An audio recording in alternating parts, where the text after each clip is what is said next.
Hi guys, I'm gonna give it a couple minutes just to let people sign in if they're wanting to watch the video, and then that way we can get started and nobody will miss out on any information that I want to talk about today, because I do have quite a bit that I want to touch on. So, oh, hi guys. So thank you for joining me today. Hi Carly, you're so cute. Hi there, hello there, aloha. So first of all, I'm going to start out by introducing myself for people that don't know me, right? My name is Chrissy Siegel. I'm a medical tattoo artist. I live in Columbus, Ohio, and I'm known as the Nipple Fairy because I gift nipples back to ladies who are missing them for whatever reason. I'm a registered nurse. I've been a registered nurse for 25 years. I've worked in various critical care aspects of nursing, such as the burn unit, neonatal ICU, oncology, and for about a decade, I worked in the plastic surgery realm. About 9 of those years were in an academic medical institution here in Columbus, and I did 1 year of private practice before I left the nursing arena and fully devoted all my time to medical tattooing. So I got into tattooing a little backwards compared to how most people start. Most people are either traditional body art tattooers or they're permanent makeup artists, and they've decided to add mastectomy tattooing or restorative tattooing into their services that they provide to the community. Me, on the other hand, I was a nurse in a plastic surgery office. I had 0 tattooing experience at all. And I was given what was deemed adequate training and assigned that task as one of my job duties in the office. So a little bit different than most people. I'm making this video for a few different reasons: to help women make an educated decision on how they want to finish their own breast reconstruction. Because at this stage in the game, when you're finished with all the surgeries and all your adjunctive treatments, then the ball is in your court now to be able to finish your reconstruction how you wish. If you want to have no tattooing and just remain bare with no color, that's a choice. If you want to have an areola tattoo, if you want to have a decorative tattoo, if you want to have a combination of the both, that's your choice. And I just wanted to make this video so women can have proper education to make the right choice for them, number one. Number two, I also wanted to kind of lay to rest some misconceptions that are spread about tattooing throughout the plastic surgery community. And it's not just things that I've heard and unfortunately regurgitated back to my patients when I was a nurse, but talking to multiple nurses in different states who are kind of in that same thing. They've been fed misinformation and then they send it on to their patients, which is unfortunate because patients trust nurses and trust medical staff, and the information they're being given is wrong. It's untrue. And the last reason is for ladies who've already had a botched tattoo done by their physician or perhaps an esthetician in the community, and she doesn't know if it can be made better. Then this video can also help her, because most of the time it can be made better. I do want to have you all bear with me because I did make notes. I'm going to be referring down to my notes during this video because there's a lot of information, and I want to make sure that, I'm super passionate about this, and I will, tend to kind of ramble, and I'll get up on my soapbox and I'll get real all fired up, and I want to make sure that I follow my notes and hopefully deliver everything in somewhat of an understandable order. So today I'm going to talk about the differences between the types of tattooing done in the medical realm and done by a professional tattooer such as myself. And the people that are doing this work, I'm going to kind of group them into the medical realm, meaning staffed by a physician, maybe a nurse, maybe a PA. It could be the lady that checks you in at the front desk. I've heard all different stories. Could be the physician himself, or an esthetician in the office that does facial treatments. And all of these ladies or gentlemen have had pretty much the same type of training. It's rampant. So that's when I say collectively, that's who the staff is that I'm talking about. So let's get to it. Here in the United States, decisions are made by each individual hospital or physician themselves regarding who is going to be doing the tattoos on their patients. Most hospitals and physicians' offices here have very archaic thoughts about still using permanent makeup machines and permanent makeup ink formulas that just happen to be made in nipple colors to do this procedure. And they also, they bought these machines from a rep. They were told that they are, top quality. They sure are top dollar. They spend a lot on these machines. And they're told that their inks are super safe and they're regulated by the FDA and they're organic and it's so perfect and wonderful. And the physicians believe this. They kind of fall into a trap. So they purchase this big, expensive combo and they think, oh my gosh, well, it's not surgery. How hard can it be? It's not a scalpel. These people are clearly, they can do this tattoo. It's simple. And that's kind of step number one where things go wrong, because it's that process that then trickles down, and ultimately the person that pays the price for it is the patient, the survivor. So when you talk about, like, backing up to the word organic for ink, this is another kind of thing that gets under my skin, because organic means from the earth, basically. So what else can be organic? Black carbon tattoo ink can be organic. So a tattooer can use also things that are deemed as organic. Then when you talk about the inks that are used also, I'm going to kind of break these down into separate areas. That way we can cover them in depth. But in the medical process, there's an accepted thought process that you have this tattoo done, it fades away, and then you repeat it and you have touch-ups done. And it's just kind of like an accepted practice in the medical community. So that leads to ugly results. It leads to a bed of scar tissue on your breast. And for some reason, this has been going on for a very, very long time. And hopefully the information I give today can kind of help put a stop to that. Instead of being accepted and like when we talk about the trap, like when the rep comes and sells all of this information to the physician, one of the problems is light fastness. So when we talk about inks, there is a blue wool scale that's not just in inks, it's also in fabric. And light fastness is a number assigned on a scale that talks about how stable that color formulation is going to be. Terry Lively does a really good YouTube explanation of that, so I'll let her kind of stay all in that realm. But the inks I use are mostly world famous inks, and they are extremely stable. So that's, when I tell people to go search for their nipple artist, to make sure that they're checking about their equipment and their inks and things like that. So anyway, after purchasing this super expensive bundle of machines, the physicians, I think, probably feel like they've invested into this, being able to finish their breast reconstruction. They want to make it appealing to their client or their patient that, we did your breast reconstruction and now we can also finish it here. So that way they're not feeling like they have to release them somewhere out in the community. Maybe they don't know a tattooer they know and trust, or for a monetary reason to bill. So like I said, medical tattooing is not regulated by the insurance system in this country, because we have a private payer source versus like the UK or Canada. They have medicine that is regulated maybe and perhaps by their payer source.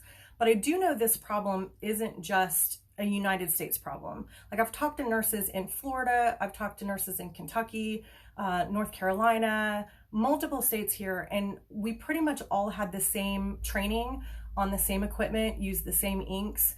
But it's not just a state's problem, it's a global problem. It happens in the UK, these bad tattoos are happening in Canada, it's all over. So but in our country, I would think the insurance would want to have more of a permanent solution, because why would an insurance company want to keep paying for something that's billed over and over again? You bill the same CPT codes, and I would think that to be more cost effective, they would want to pay for something once, have it done correctly, and not have to keep paying out. The physician, however, they keep billing your insurance company and they keep getting paid. So that is a monetary incentive for the physician to keep doing a breast tattoo over and over and over again in his office, because he is getting money for that. So again, every single time you go in, if they tell you that you need a touch-up, they're not doing those touch-ups for free. They're billing your insurance company every single year. And most of the time when a woman has a breast reconstruction, her nipple tattoo many times does not fall in that same calendar year. So when they bill, it's going to hit your deductible. So that's kind of a whole nother topic. But I repeat, it's money. So why do a beautiful breast reconstruction and ruin it with a terrible tattoo? Either they're stuck in the dark ages of this archaic old thinking where they, they're refusing to evolve, they're refusing to advance, they've got all this equipment, they're kind of in deep, or it's a monetary thing. So ultimately, I believe that physicians, if they care about you, they're going to refer you to a professional tattooer out in the community or bring one into their office. Either way, to have something done correctly. I will continue to explain this further, and I'm going to go in more detail, and I'm basing this on my professional experience. I did tattooing in a doctor's office setting, like I said earlier, for about 8+ years.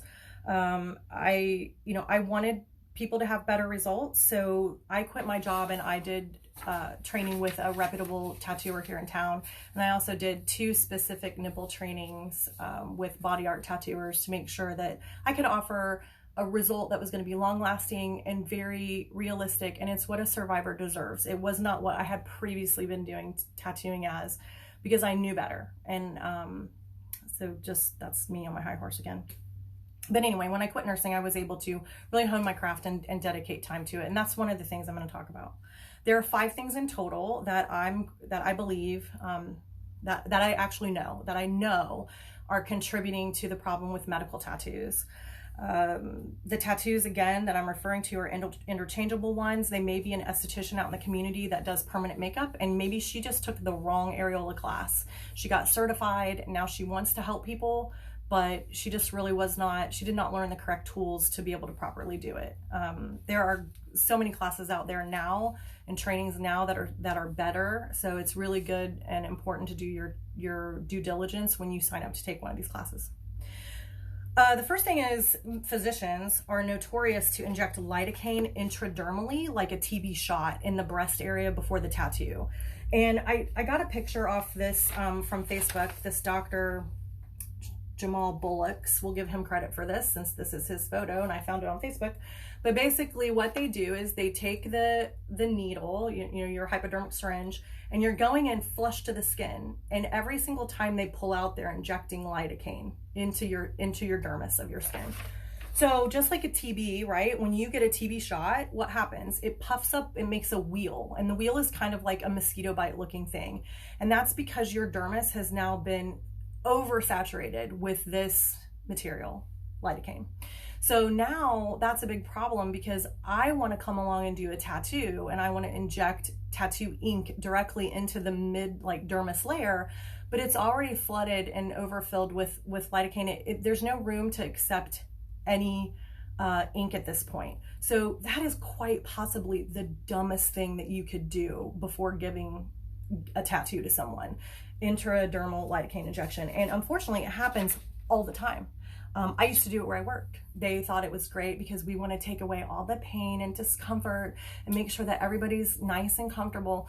Well, mastectomies, as we know, have distorted sensation already. They're usually numb for most of the area.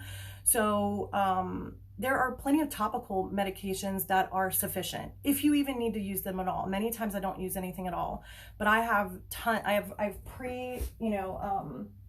like you can use comfort cream or numb quick pink or whatever for your pre-numb. I do a lot of areola tattooings on existing nipples where they've not been surgically altered and they tolerate it just fine. Numb Pot Gold, I buy this from Terry Lively. This is a Vaseline type substance that has lidocaine. Then also, Bactine, spray Bactine on during your tattoo. Don't inject with lidocaine. And then lastly, if it's really, really bad, like Tattoo Soothe is a great thing to use. So there's multiple products out on the market. There's no reason that you have to suffer and torture a person through a mastectomy tattoo, but there's also no reason to inject lidocaine. That is absolutely insanity. So secondly, when we talk about tattooing, the physician many times will say, okay, well, you got your nipple reconstruction or whatever your last surgical procedure was, and in 2 months, we're going to go have you see so-and-so down the office, down the hall in the office, and she'll do your nipple tattoo. So let's go get you scheduled for 2 months from now. That's also insanity. There is no way that a mastectomy should be tattooed 2 months after surgery. There's no reputable tattooer either in the community that would tell you that's a good idea. I don't care what they specialize in. I don't care if they are paramedical or a traditional tattooer. They are going to tell you that's terrible. So that's another thing. Time to wait, that's a whole nother discussion itself. Rule of thumb, the longer you wait, the better and the safer and the better results you're going to have. So, somewhere 6 months to 12 months is ideal. I will tattoo people sometimes at only 4 months after surgery, but it depends on what that last surgery was. So, there's a lot that goes into that. So I won't get into it now, but don't let your doctor tattoo you 2 months after surgery. Take home. Also, we'll talk about the ink a little bit. I tried to stumble and stutter earlier in the conversation a little bit about the ink. So number one, it's semi-permanent. So what did I use when I tattooed in the physician setting? I used face inks. This is from the Bow Institute. These are semi-permanent formulas. They're very thick and creamy. I don't know what they're filled with in there besides, iron oxides and such. But they're super, super thick and very creamy formulas. They also fade away, and when they fade away, they fade into weird colors. This is a standard that's also accepted in the tattoo and in the medical community, not in the tattoo community. It's bottled as a facial formula, like it said. They come in nipple colors. They have maybe like 8 colors for the entire population of the universe. That's also hard, especially in a unilateral situation, because when you're a nurse and you don't know color theory, nobody's taught you color theory, you don't really know anything about mixing inks or diluting inks or really anything. You are not going to be able to adequately match that unilateral nipple that you see in front of you, number one. And number two, it doesn't matter if you match it at all because it's going to fade away. It's not going to look the same. And when they fade, I don't mean just like fade and disappear. I mean fade into like peach and pink and they're high titanium dioxide formulas. So they look very white and like coagulated, like cottage cheesy sometimes. Or the browns kind of fade into this weird grayish, purplish, not normal nipple color. It's very odd and it's very sad. In the US, tattoo ink is considered a cosmetic problem or cosmetic product by the FDA. So that means its ingredients can be subject to regulation. However, the entire ink itself is not subjected for approval. So for instance, I'm licensed with the Columbus Health Department and also Franklin County Health Department for my different locations. And I will get emails when certain ink ingredients have been pulled off the market. For instance, a few years ago, there was like an ingredient in a red that was pulled off. Then I got an email from them, and then that way you can kind of peruse your formulas, find out what's in there, and pull your bottles off the shelf accordingly. But it's not like they're going to come out and tell you, well, they will sometimes say brands and stuff, but on the whole, it is not an FDA regulated approval system like people will tell you that it is. I'm going to put this information out in blog form on my website as well, on the nipplefairy.net, and it will have some links to certain FDA websites and stuff. So if you want more information on that, you can find it. It's at fda.gov, actually. Okay, so let's talk about and with my ink specifically, I typically use 2 companies.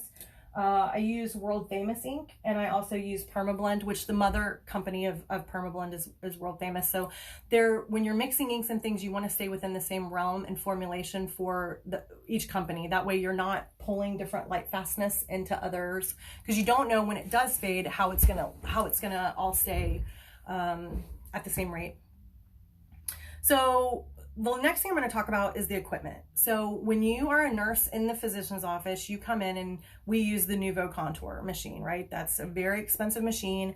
It has a little wand with a cord to your machine, and the machine is a digital kind of entity, and it's dictated to run on speed rather than voltage from a power source, which is what tattooers use. So it's kind of, for lack of a better term, it's idiot proof. It's a very no brain system. You have this little thing. Now I don't have a Nuvo Contour because I would refuse to ever pay for something that expensive. It's insane. But I do have a Micha. This is a little permanent makeup wand. You put the needle inside and you twist it on, and then you push this button and it's on. That is no brainer right there. You put your little needle on, done. Versus, you know, like when I learned at the tattoo shop, I learned on a coil machine. So you turn this sucker on, you are going to listen, and you're going to hear what it does when you touch your client's skin. This has a lot of parts to it. I had to learn all of the parts by name, how things worked, what they did. I learned to not only appreciate the machinery that I was using, but learn how to, oh, please save this to your stories. I will 100% save this to my story. And I also will put it on the nipplefairy.net and on my YouTube as well, 100%. But yeah, so I had to learn before I was ever able to even use this on like a latex pad, you know, because if you're gonna be using a device, you want to know what you're using. So this is my favorite. Sean Graves made this. He's in Kentucky, and he makes handmade machines. He makes rotaries and coils. So this is probably my favorite machine ever. So check him out if you're interested in that. He'll make them to whatever specifications that you want.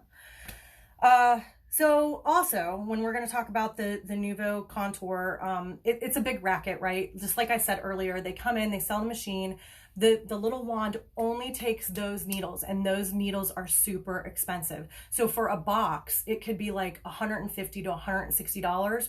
They're like $15 for one cartridge.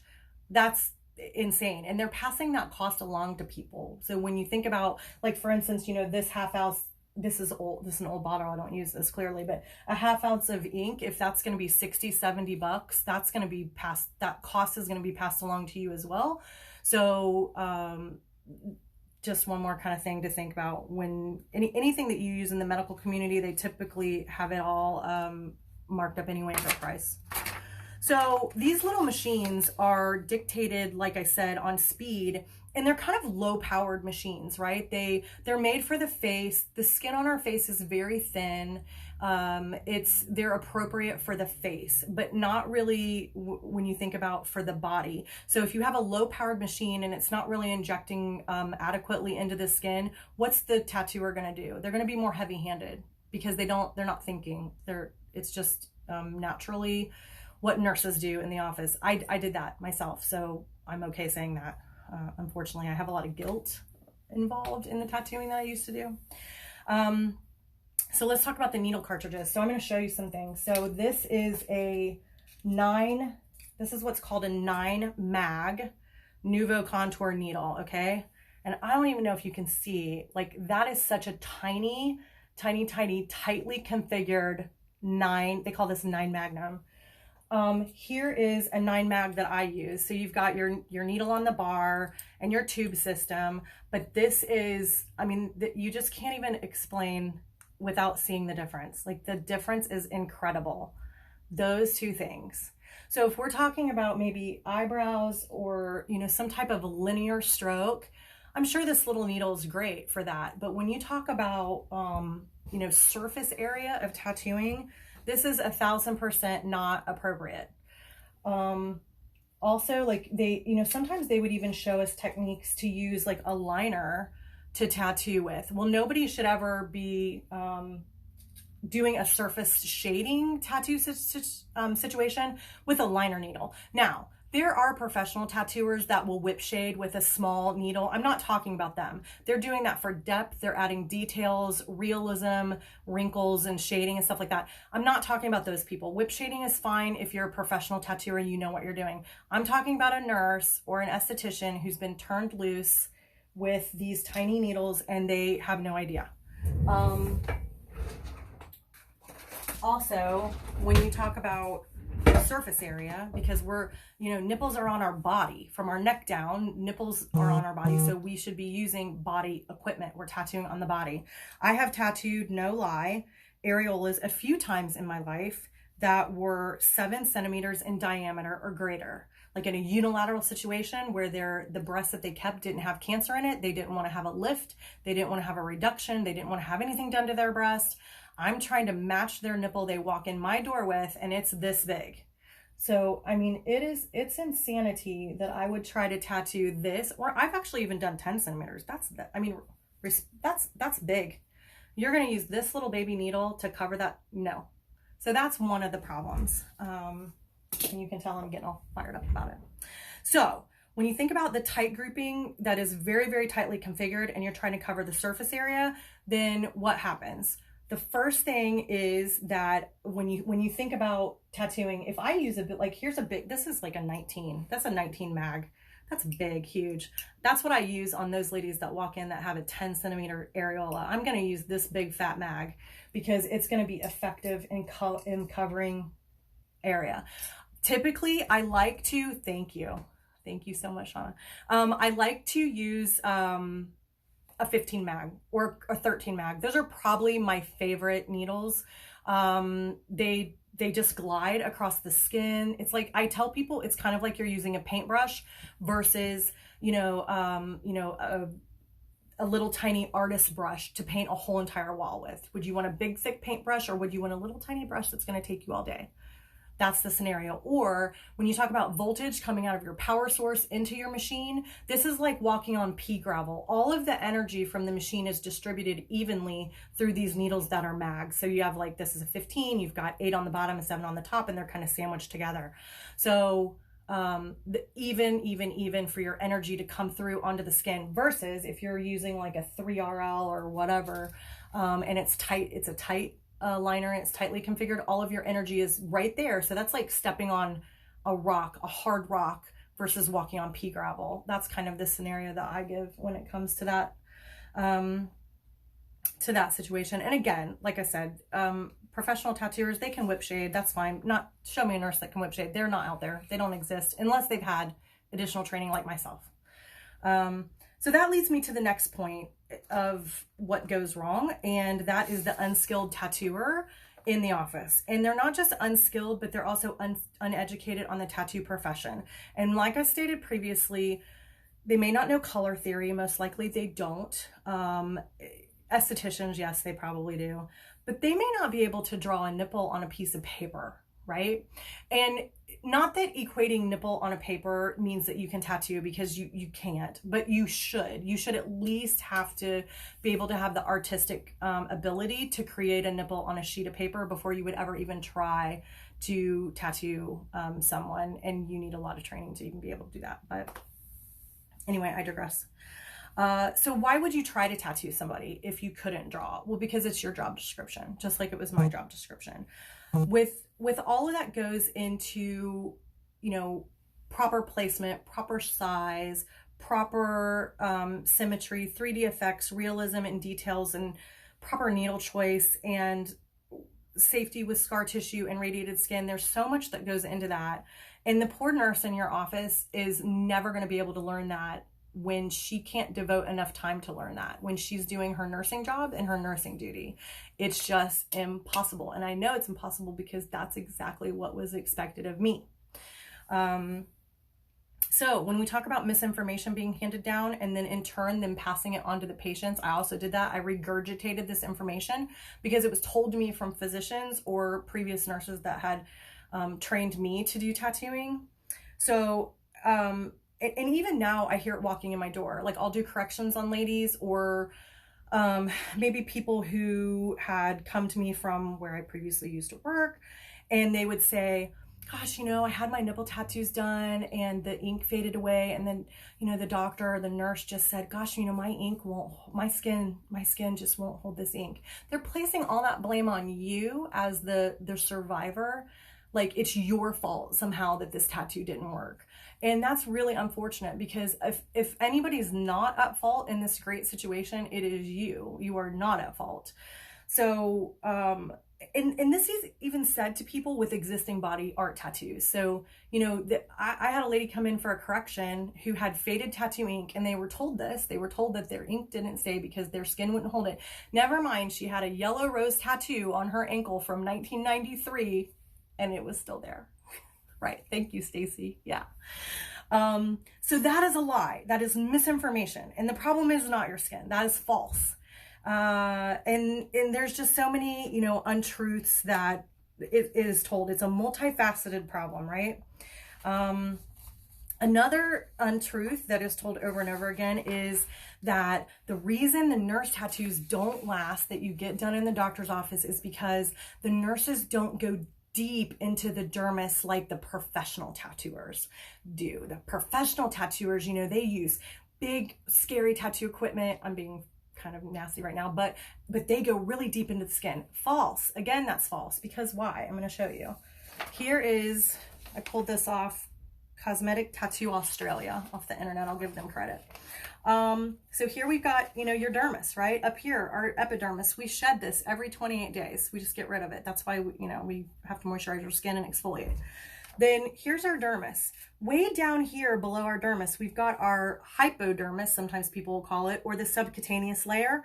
That's where fat is, right? So down here, we've got our hair follicles, we've got capillaries and blood flow. This is where that needle goes. That tattoo needle really should ideally be in the sweet spot of the dermis, right there. Not too high, not too deep. Otherwise, you're not going to be able to successfully tattoo. When you have tattoo ink, this is a bottle that I have yet to open. So you can see there is a liquid component and there is a particulate component. The particulate component has the color. So this liquid is like sterile water, glycerin, witch hazel, whatever in that formula component. Shake it up really good on a machine, on a shaker or whatever. Then it becomes a suspension. So now you have ink. This ink is deposited with the needles into your dermis. Your body absorbs the liquid component, and your cells in your dermis encapsulate the color, hold it, and keep it there. And that's why a tattoo stays if it's done properly with the proper ink. So when they tell you this lie that the tattooers in the professional industry go too deep, false. If we went too deep, our tattoos wouldn't stay either. So that is another lie. Tattoo 101. So not only do you need to use good quality ink, but it needs to be deposited with the right technique into the right layer of your dermis. Then you're going to have a successful tattoo. Nurses can't do that. They haven't been taught. So what happens when you have an unskilled folk try to do a tattoo? So I also printed this off the internet. I have no idea where I got it from, but this is a picture of a video, like a screenshot of a video of some poor nurse in a doctor's office trying to take a video and show how beautiful her nipple tattoos are. So again, she's got her little machine with her little tiny needle that's super configured very, very tightly. And she is making these little tiny groupings of circles, like super, super, super tight. And she's going in a linear motion, or she could be going, because they're also taught that. And this is a big problem, because what happens is with your little low powered machine that isn't going to properly inject into the dermis, she's going to do this, what she's been taught, and she's going to wipe, and she's going to see no color take. And then she's going to say, oh, okay, well, I'll do it again. And then she does it again, and she's going to wipe again. And then, oh gosh, I still don't see any color. I'll just press harder, because that's what they do. That's what I used to do. And so then she's going to press harder. And then what's happened now? She's abrading tissue. She's macerating tissue. She's called a huge inflammatory response. Now this patient's bleeding because she's way down too deep in the dermis, and they're bleeding everywhere. And she's missed the sweet spot. She's blown completely through the sweet spot. So now there's no ability to catch and hold any of this pigment at all. And what has she created? A scar. She's created a wound. And if this is on radiated skin, this wound could erode through and go all the way and compromise the implant. So it's a big problem. It's a big risk, and it's a big problem when you have somebody doing a procedure in the office that they don't know how to do.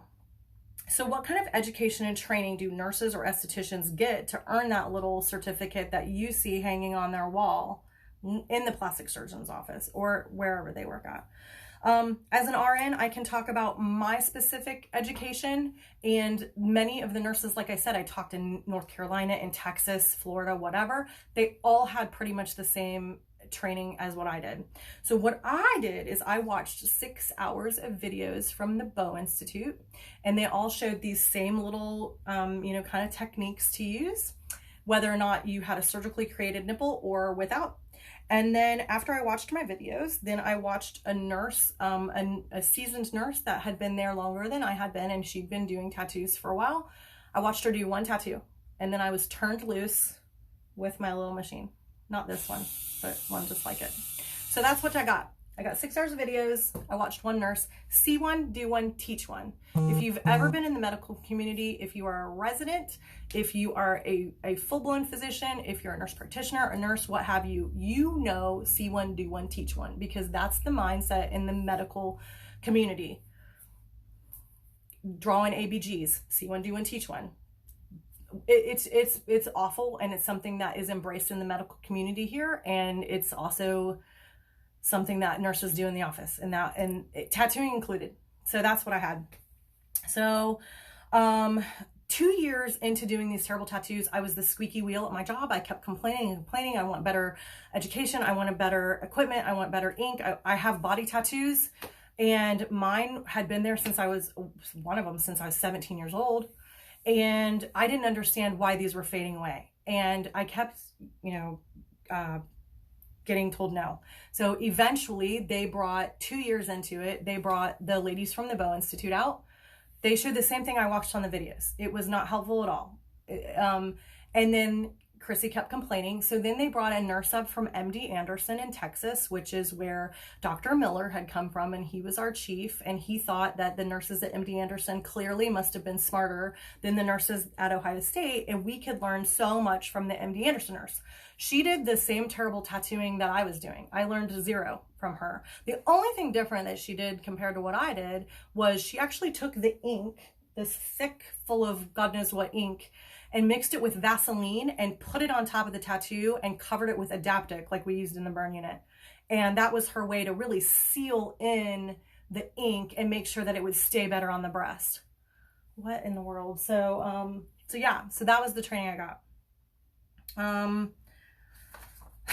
So estheticians and permanent makeup, again, artists, like I was saying, these ladies that came to train me, in addition to the nurse, was she's an esthetician, permanent makeup person.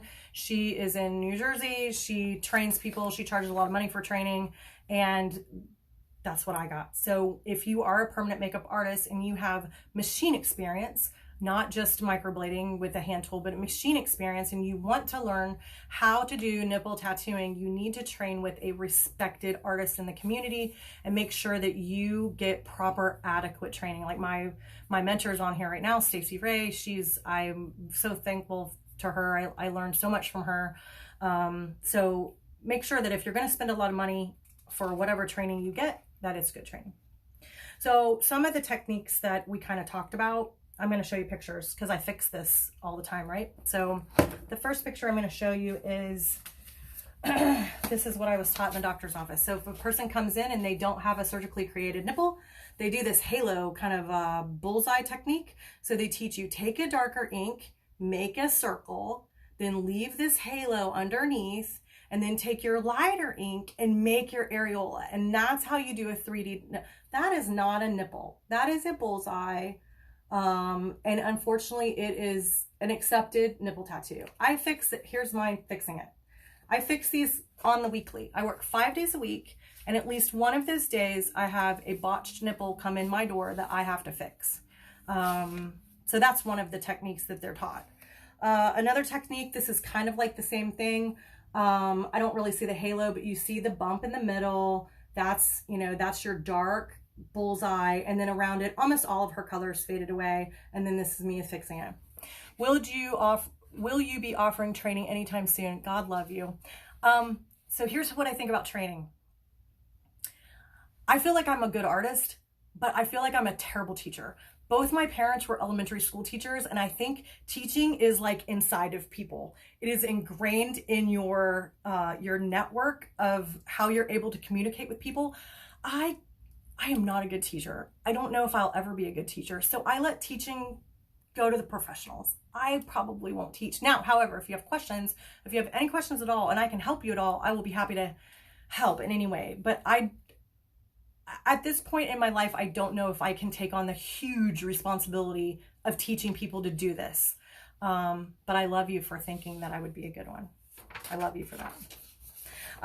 The last one. This isn't, well, no, not the last one, but I have a whole gallery, by the way, on my website. When you go to livingstorytattoo.com, if you click on gallery, paramedical breast tattooing, the first gallery you're going to see is corrective tattooing. And I purposely put it at the top because I feel sorry for the ladies that are hoping and wondering if they can be fixed, if they can have their botch tattoos be fixed.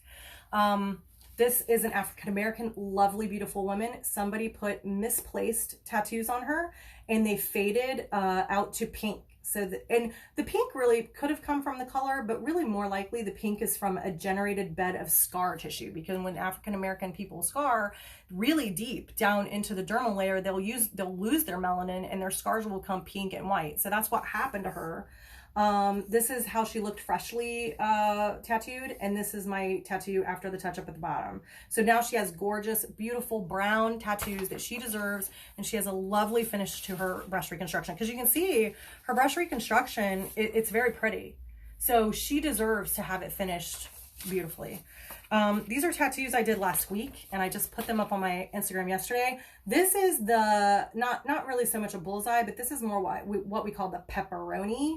So, and why does it look like that? I'll tell you. The first thing that they teach you in these techniques is to hatch your border. What does hatch your border mean? Well, that means if you don't do a good pre-draw, for instance, they draw their border with an eyebrow pencil. Your work is so awesome, Christina, but I hear you on the training. Yes. Yeah, I know you do, girl. Thank you. So, you know, when you're drawing your pre-draw with like, you know, a wax eyebrow pencil, it's not going to stay repeatedly when you wipe. So if you need stencils, you know, they're sold at MedArt Pro website, sells stencils. I think Areola Restorative Tattooing sells stencils. They stay on the skin when they're properly applied and you don't lose your border. Or if you're going to draw with a Sharpie or whatever, you know, if you're properly taught how to tattoo, you won't lose your edge. So, but what they do is they draw with an eyebrow pencil, and then they come along with their little machine and they hatch the border. So they go along like this and they make these hatch marks with ink. It's not a bloodline typically. Sometimes people use a bloodline maybe, but anyway, that's not how I was taught. So you hatch the border and you do all this, and that way when you wipe, you have your outline. Well, so that's what leads to this super dark, you know, pepperoni look. And then to complete the areola, you know, they tell you, you know, do this little like super tightly configured line in a line, and then you go and then you draw another line, and then you draw another line and another, and you just keep tearing up this tissue over and over again. But this is your end result. So you either come out of it with a bullseye or a pepperoni, which are both equally terrible. But most of the time they're fixable. Okay. Like I said, I have an entire gallery on my website devoted to correctional tattoos, and I usually do about one a week, 52 weeks a year. So minimum of 1 week a year. And those are just people that find me in Ohio. So there's a big problem outside of just my little, you know, area where I'm at. So combine all of this, all of these 5 things, you know, the injections, the waiting at 2 months period before you get your tattoo, the ink, the equipment, combine all of that together. And that's the perfect storm for damage on fragile tissue repeatedly for touch-ups. It's unethical, it is disfiguring, it is dangerous, and it's done all the time in reconstructive physician offices around this country and across the pond and up north. It's global, like I said. I know of certain women who have divulged to me that they've actually lost their reconstructions after tattooing because, like I talked about earlier, wounds made into the dermis, they then erode and they lose their implant. So, Chrissy, who do we hold responsible? I believe truly in my heart, it's not the fault of the nurses. They're doing what they taught. They've asked myself, for instance, I asked for better ink, better equipment, better training, better. I kept getting told no. I was told no. What we do here is the standard of medical tattooing, right? The standard. You know, they said things to me like, I know the tattoos aren't perfect, but they're safe. The ink is safe, and the equipment, all this, it's very, very safe. And, you know, this is your job description, Chrissy. If you don't like it, you can go somewhere else. That's what I was told. We have nurses lined up outside the door that would love to have your job. So if you're going to come in my office and complain every day about tattoos and various other things, then get out. So eventually that's what I did. When Dr. Kochek and Dr. Tawari opened Midwest Breast and Aesthetic, they realized that they had a need to properly finish their beloved patients with a good tattoo. And Dr. Kochek, thank God, I love him so much. He reached out to me and said, hey, Chrissy, I was his nurse for years at OSU. He said, I know you really like the idea of tattooing. I know it's important to you. You know, I know that you have this in your heart. If you go get proper training and you want to take the jump to come and do tattooing for our patients, we will send our patients to you. We will refer our patients to you. He also is the reason that I got in at the cancer center. He went to his contacts there, and I owe him an incredible amount of just love and thankfulness every single day that I get up. Two people, Ergen Kochek and my husband, because Ergen believed in me. He trusted me with his patients. He got me in at the cancer center. And my husband, because I was allowed to quit my job. I walked away from my 401k, my insurance, all this stuff. And my husband took a second job to provide insurance to our family so I can do this every single day. So I owe those two so much. What is the most difficult skin condition to work with? I would say probably radiation, and that's pretty common too. So when it comes to difficulty, because that skin has been forever changed, I'm actually going to do a video, Marisol, to address radiation because it is so common. I'm going to make a video only dedicated to that because I feel like it deserves to have its own. But I would probably say that radiation, and then depending on scars, there are some scars that are just not tattooable. You know, they're not ready yet. They may, who knows if they ever will be, but scars probably too. But anyway, back to this whole debacle about, you know, this who's to hold responsible. You're welcome, sweetheart. Who's to hold responsible about this? Is it the nurse or the esthetician that holds the machine in her hand, or is it somebody that's giving her orders to do that as part of her job description? I know for me, at Ohio State, it wasn't even a medical person that was telling me no when I would go and ask for better equipment and better training. It was a COO who had no medical training at all. She was an academic person. She was not even medical. And she was making all of the clinical decisions for me, who was doing the actual procedure. And she didn't know anything about it. And that's common in academia. I've talked to nurses at, you know, in North Carolina and some, you know, in other places. And it's so frustrating because these nurses want to do better for their patients, but they are stifled and they can't because they have to do basically what they're told, unfortunately. So, and like I said, if it came down to this department chair that I worked for, if it was his wife, it was his mother, his daughter, anybody that he loved and cared for, he wouldn't have them come in and get that nipple tattoo by me. He would send them somewhere else. He would go to a professional. He would do all his research and due diligence online. He would ask other plastic surgeries in the community who is good, and that's where he would send his loved one. He wouldn't send him to where I was working. I mean, there's just no way. The employee, on the other hand, you know, nurses are wonderful people. They want to heal. That's why they became nurses. I'm a nurse. I think nurses are great people. Their heart is in the right place and they probably want to do good. However, if something is even if it's in your heart to do good, if something's in your mind that says I'm not doing good, then you really need to be proactive and advocate for your patient. We're always taught as nurses to advocate for our patient. Like if the doctor writes some crazy order and we think it may harm our patient, we're going to stand up to the doctor. We're going to go to our charge nurse or our office manager, and we're going to advocate for the patient to not have harm. That's what we do. So why as a medical professional are you going to hold something in your hand and actually do the harm? So you have to kind of tell yourself, and I know it puts you between a rock and a hard place of wanting to not do harm and wanting to keep your paycheck and your health insurance if you're kind of threatened to lose that if you don't keep your mouth shut, kind of deal. So Chrissy, why doesn't the doctor have his staff properly trained? You know, why doesn't he just train them if that's the problem? So, and again, there are physician offices, much like Midwest Breast, where I rent from. I'm an independent contractor. I'm not employed by them, but I do all of their patients, and I have a spot here. And I go to the cancer center. I go to Dublin Cancer Center in June. I go to the Bing Cancer Center across from Riverside. You know, I know Joe Brown in Florida. He has a setup much like what I do. Mandy Sawyers is out in Pennsylvania. I know Shira in Texas, tattoos for multiple physicians. So there are people that have trained tattooers that either come into their office or they have a room or something set up there. So it's not them I'm talking about again. So why doesn't the doctor train his little nurse and his staff?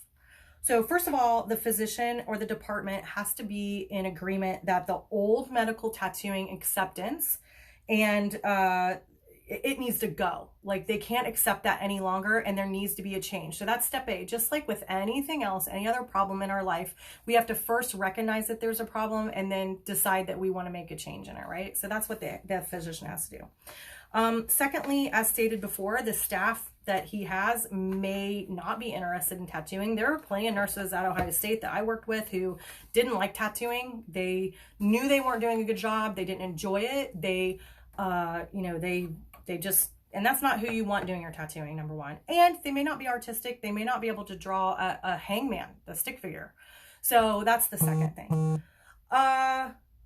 Number three, the physician has to invest in the staff's training and buying new equipment and scheduling somebody to dedicate only to doing tattoos in the office, because it is absolutely impossible, and I'm going to speak 100% from my experience. I don't care about other people's opinions. Other people could watch this video and tell you I'm wrong. I don't care what they think.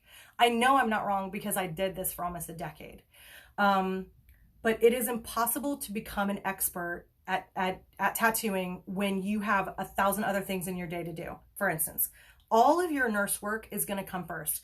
Your running office hours, doing bandage changes, tissue expander fills, pulling drains, taking out stitches, FMLA paperwork, answering phone calls, calling in antibiotics, scrubbing instruments, assisting with procedures, scrubbing, all this kind of stuff. All of these nurse things that they hired you for, that has to come first. And tattooing is way back at that's last. So if you have to do all this stuff and they're like, okay, Chrissy, here's your schedule. And then on Tuesday afternoons, we're going to have you do nipple tattoos. You are never going to become proficient or an expert level doing that. That is not conducive to, you need to be a good tattooer. You need to have time in the skin, like thousands of hours in the skin to be proficient. And you'll never do it if you have to share nursing duties. So they need a dedicated tattooer. So the last thing is the biggest risk to the physician or to the academic institution department of plastic surgery. It is the biggest risk at all, because once you've sent your little girl somewhere to go get her training and you've taught her all about her new equipment she's going to use and her new needles and her new ink, and she's super confident and all that, and she's participated with the health department coming and making sure that you're accredited and licensed with your department, all of that, it's going to be real hard for her to stay on as your staff and not leave and not walk out your door. And that's a problem. And when you think about physicians, especially academia, they'll put you in a non-compete clause, right? So they have physicians sign these non-competes like, hey, if you leave our department and you go into private practice, I don't know if people know this or not, but it happens all the time. You go into private practice, you can't open your private practice office or operate in another hospital within a 10 to 15 or blah, blah, blah, how many miles they dictate radius of where we sit for X amount of time. So they'll also have little staff members sign non-compete things in their office too, such as, you're my esthetician, you do all my facials, you do injections, you want to go learn microblading? Well, guess what? We'll send you to go get your microblading certificate, and we'll buy you all your stuff. So the girl isn't out anything, but then they'll make you sign a non-compete stating if you leave and you try to go do this elsewhere, they'll try to keep you from doing that. So non-competes work, but then again, maybe they don't work, because you can kind of find ways around this. But that's the biggest risk. And it's not, and academia and other plastic surgeon offices know about non-competes because they have their physicians sign them.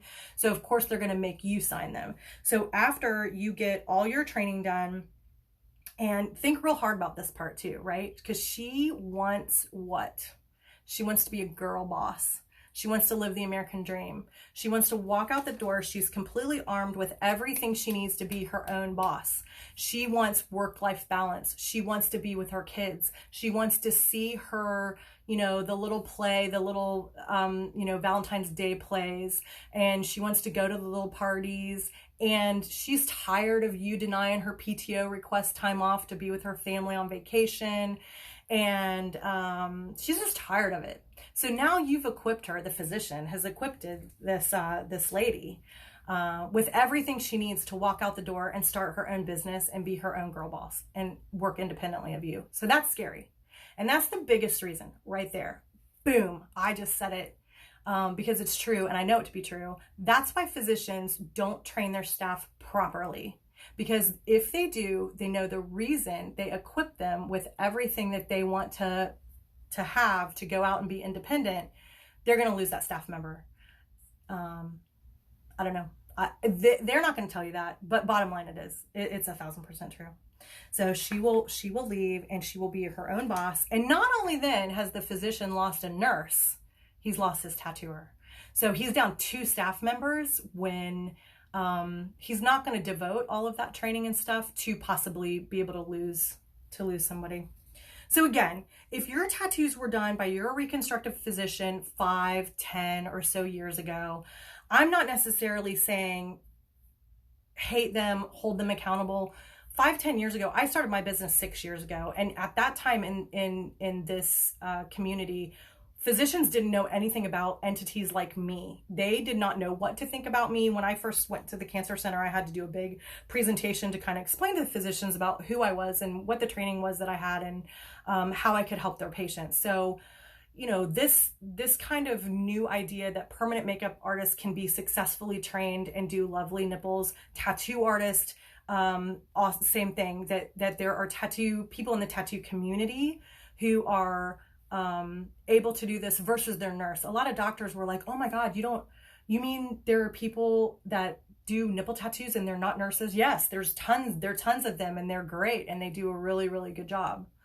So they kind of had it in their mind to do a medical tattoo. You had to be a medical personnel. They didn't understand. So 5, 10 years ago, these doctors were doing the standard of care back then. They didn't know anything was available probably out in the community. So I'm not necessarily saying hold them accountable. And remember, they were in the trap. They bought this $3,500 machine with needles that cost $15 a pop and $70 for a half ounce of this garbage, whatever ink that they were using. So they were trapped. They had invested time and money. And they thought probably that they were doing a good thing by trying to finish their patients' reconstructions. However, in this day and age, physicians can no longer state that they're ignorant. They can no longer state, well, gosh, I just didn't really know anything out there. Because if you get on Instagram, Google or search the hashtag nipple tattooing, mastectomy tattoos, you're going to come up with a ton of different examples. Google it. Listen to any major news company or publication. It's all over the news now with fingertips, availability at fingertips for patients and physicians alike. There's no reason that a physician can, in this day and age, state that he didn't know there was a better option for his patients. You just can't. And so now I'm saying physicians that continue to do in-house tattooing, it's about the money because he doesn't want to give up on the investment that he paid for. And the fact that, he's billing your insurance repeated over and over again. So it's purely about the money. It's not about you. It's about the money. When it comes down to doing, especially when I can say that because I'm doing these tattoos, like I said, at least once a week, I'm fixing somebody that had a botched tattoo. So I'm pretty confident in saying what I'm saying right now, which I know kind of sounds harsh, but I really feel it in my heart. So I firmly believe the responsibility lies in the decision makers. So either the heads of these academic departments that are still doing these awful tattoos, or the private practice physician that allows you to walk in his door, get this bad tattoo, he's going to bill your insurance, and repeatedly for these garbage tattoos. Meanwhile, all the time, you know, he's making luxury car payments and you're at home sad. You don't want to look at yourself in the mirror. So who's winning here? Not you. Definitely not you. Damage is being done. So this is damage to the skin and deep within. So it's not just damage physically, right? Yes, thank you for that. Yes, Stacy, heart. Damage is being done every day. Damage is being done to the skin and deep within. Why? Because it's an emotional damage. Our body image and our self-confidence is closely intertwined. And if you've had a bad finishing touch, then it is only going to be devastating to your entire, you know, emotional state. You got your hopes up, you thought you were going to look super beautiful and you were going to complete it and you were going to look realistic again, and you're not. And it is absolutely devastating. The good news is, however, if you've had an unsatisfactory tattoo done, most likely a professional paramedical tattoo artist can fix it. I normally tell people, give me 2, maybe possibly 3 visits. It depends on how badly you're scarred and how bad the placement is off and stuff like that. But most of the time you can be, you know, fixed. Now, can you have a tattoo expectation like what you see on Instagram from ladies that right out of the gate went to a professional and they got great results instantly because nobody else had touched them? No. Your results, if you've had a botched tattoo and you're getting it fixed, it's not probably going to be 100% what you see in pictures. It may, you know, there are things that you have to be realistic about. How good can it be made? But it can be improved. You don't have to stay that way. You don't have to stay the way you are currently. It can definitely be improved for sure. Nipple tattooing is supposed to be this grand finale to the breast reconstruction, and it really can be. Areola restorative tattooing can be such a beautiful thing when it's done by a properly trained artist. So I hope this helps explain the differences between what a professional like myself can offer you versus some of the things that you may be offered at your physician's office or, you know, anywhere else in the community. So I did another live and a blog about how to find the right artist for you. So please refer, if you go to the nipplefairy.net, you can find that. There's links to my YouTube and this Instagram live video, but hopefully that will help you. And if you have questions, you know, you can always contact me and I can refer you to somebody maybe that I could find in your state. Areola Restorative Tattooing has a really great database that you can go to and find artists that are probably close to you. And I know in the UK they have one as well. You know, so if I can help you guys in any way, please let me know. The whole purpose of me doing these videos is to educate people, because knowledge is key. Knowledge is power. It is what's going to separate you from having a very disappointing experience and possibly disfigurement to being so content and just really in love with your body again. And that's why I'm doing these videos. So again, thank you so much for sharing. You are super welcome. And thank you for signing on and listening. I just love all you guys. Thank you so much. I know I kind of got a little long-winded and I kind of talked on and on and on, and hopefully I didn't ramble too badly, but I'm super passionate about this. I do this full time. This is what I've dedicated all of my time and love to. And, you know, we only want to do good in the world for you. So thank you so much for coming on. If you guys have any questions, I'll kind of quit babbling for a minute and let you pop in and write some if you'd like. If you don't have any questions, that's fine. Or if you think of something later on, like I said, you can always email me or DM me too. So any questions, go ahead and shoot. Oh, you are so welcome. Oh, thank you guys. I appreciate you listening. All right. Well, thank you again, and much love to all of you. And hopefully this can help you. It can help somebody that you know. Share, share, share. Anybody that you feel it can help. So love you guys. Nipple Fairy says bye.